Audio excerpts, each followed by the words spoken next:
जय प्रभु की। मैं सुशीला योगाचारी बहुत दिनों के बाद आपके समक्ष पधारी हूँ। बीच में तो नहीं पधारी, फेसबुक पे ही हूँ, लेकिन फिर भी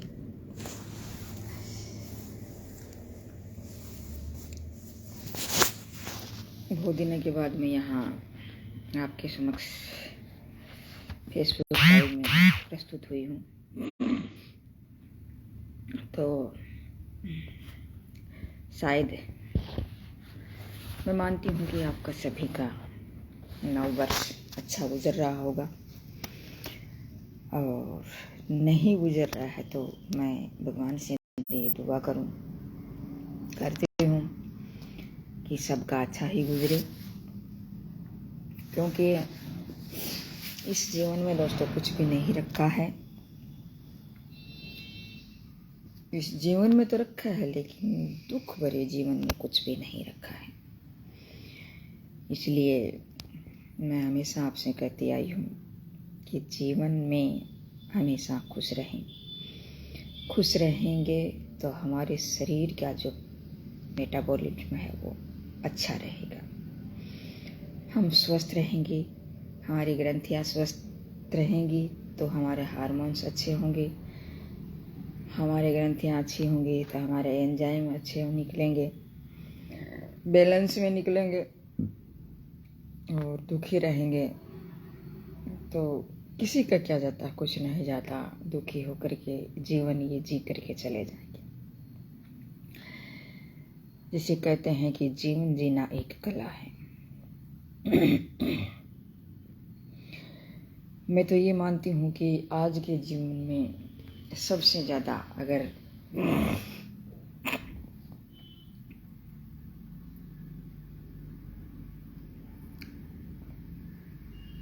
अपने जीवन को जीने के लिए ईश्वर परिनिधान और बाकी अपने जीवन की सारे शरीर की जानकारी वो एक योगी के अंदर होती है।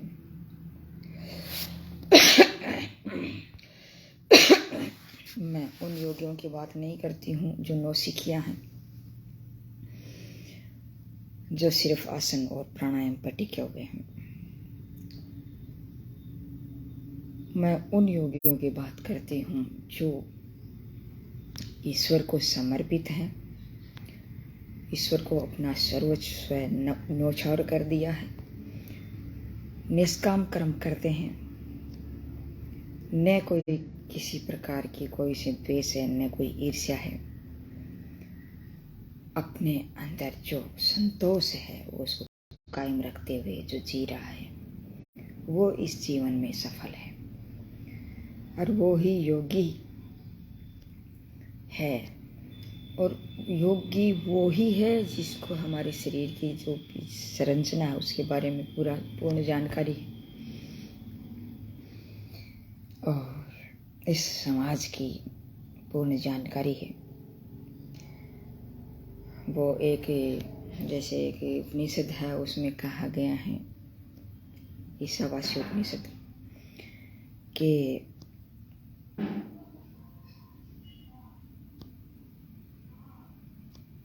अविद्या को मतलब गलत ज्ञान।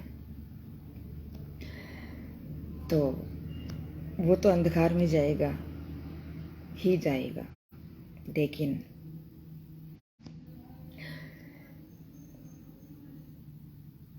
जो विद्या जिसने पा रखी है वो भी अंधकार में जाएगा। इसके बारे में मैं पहले नहीं समझ पाई, लेकिन जब इसमें उनको इस ईशावास्य उपनिषद में जब मैंने पढ़ा तो मैंने देखा, उसको गुना, उसका पता चला। पहले तो सोचा कि मतलब ये विद्या वाले ये उससे ज़्यादा अंधकार में क्यों जाएंगे।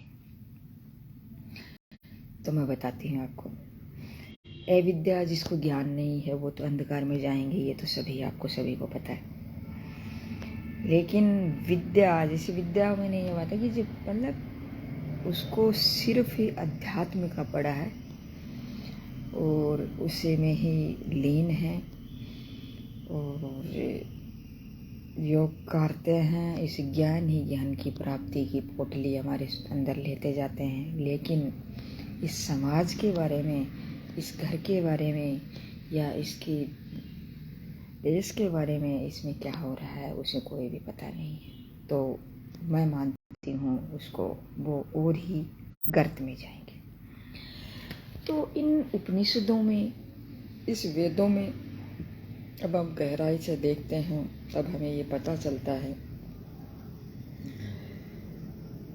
कि हम हमेशा से 4 वेद हैं वो बताते आ रहे हैं, ऋग्वेद, यजुर्वेद, अथर्ववेद, सामवेद। असल में ये नहीं है।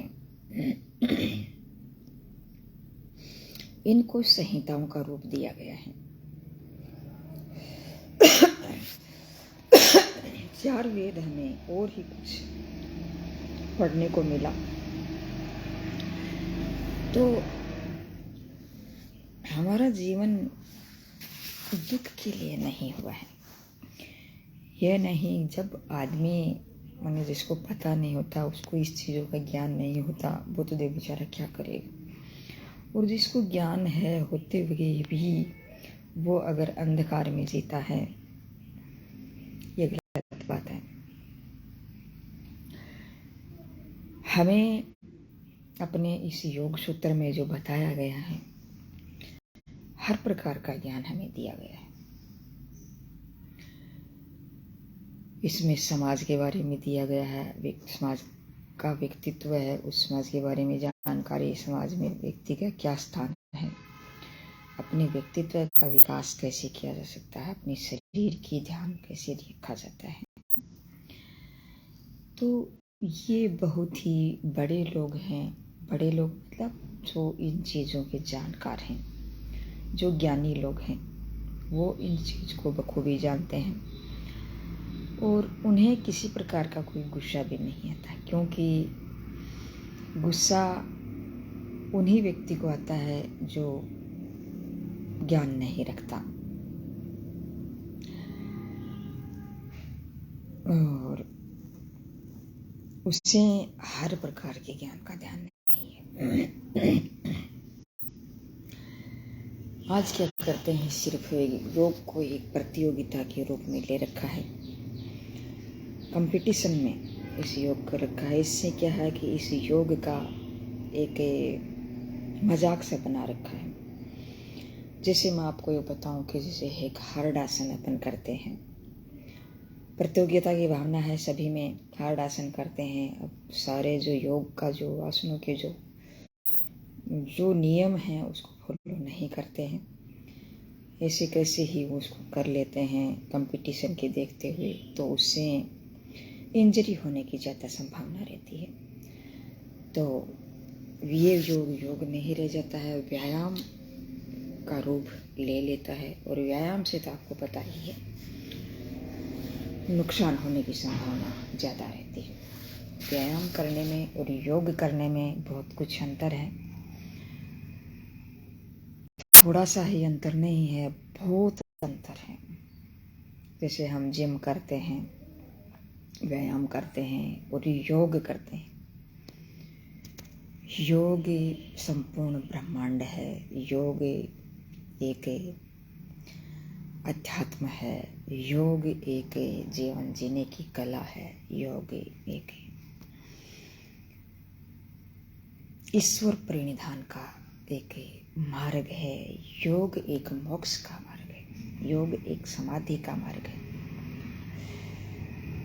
इसमें व्यक्ति के अंदर अगर एक योगी व्यक्ति है, उसके अंदर हम कंपटीशन की भावना जब हम देखते हैं तो वो योगी नहीं माना जाता। और जिसमें तेरे मेरे की भावना देखी जाती है, आगे बढ़ने की भावना जाती है, एक को पीछे छोड़ने की भावना देखी जाती है, वो योग नहीं है, वो नौसिखिया है। और एक योग नहीं है कि वो जैसे हार्ड आसन अपन करते हैं उसमें योग के नियमों का पालन नहीं किया जाता उसे इंजरी होने की संभावना रहती है। और एक बात और बताऊं मैं आपको, योग को समझना, योग हम किस चीज़ पे फॉलो करते हैं? योग हम हमारे शरीर पे फॉलो करते हैं। तो क्या हमें इस शरीर की जानकारी नहीं होनी चाहिए? होनी चाहिए। तो इनकी अगर जानकारी हमें होगी तब हम इस योग को समझ पाएंगे। और जो हमारे कृष्ण जी ने, हमारे भगवान ने जो गीता का उपदेश दिया था, उसमें जो 18 अध्याय है, उसमें प्रत्येक अध्याय को योग से जोड़ा है। जैसे अर्जुन विषाद योग, सांख्य योग, कर्म योग, ज्ञान कर्म संन्यास योग, कर्म संन्यास योग, आत्म संयम योग,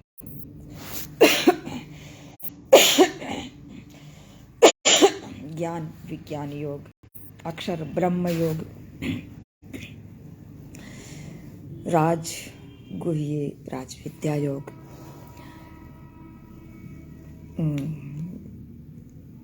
विभूति योग, विश्वरूप योग और विभक्ति योग, क्षत्रिय योग, क्षेत्रज्ञ विभाग योग और गुणत्रय विभाग योग और पुरुषोत्तम योग, देवा असुर विभाग योग, श्रद्धा योग, संन्यास योग। तो ये योग हैं जो मतलब हमें दिए हैं। तो सारे जो भी हैं ये योग पर आधारित है। तो जब हम हर चीज़ को देखते हैं, हर चीज़ की तरफ हम जाते हैं, तो किसी भी एक व्यक्ति, जैसे मतलब एक अध्यात्म प्रवृत्ति का व्यक्ति है, योगी व्यक्ति है, योग की संपूर्ण परिभाषा हम जब समझ नहीं पाते हैं तो हमें जो आए, जो कुछ दिमाग में आए, जो कुछ हम करते रहते हैं। तो वो यही है कि हमें इस चीज़ को समझ नहीं पाते हैं। बाकी एक योग है, वो संपूर्ण ब्रह्मांड है। योग से हमें जीवन जीने का एक मार्ग मिलता है। जो मार्ग हम समझ पाते हैं तो वो योगी होता है। लेकिन जो भी है,